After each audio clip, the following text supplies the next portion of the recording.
Lalakad na kami mga idol. Yan yung sasakyan namin. Iniwan lang namin dyan.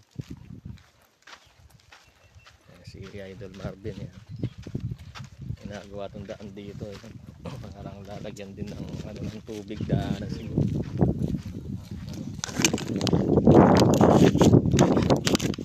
Shoutout po sa mga followers ni Idol Marvin.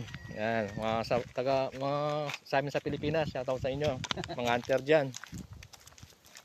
Lulusog po kami. Dalawang bundok po yung lalakarin ko yan. Nakikita nyo po yan. Sa likod niyan, diyan kami pupunta. Kung dati po airgun po yung dala ko ngayon. Mamingwit. Yan.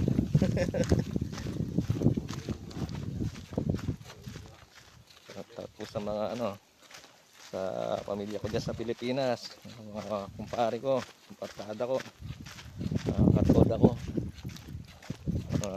tita ko, pinsan, bayaw, bilas, right, pamangkin. Yan po yung dadaanan namin.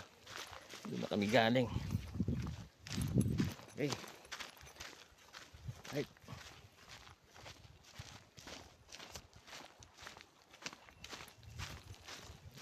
Ayan na lang mga idol.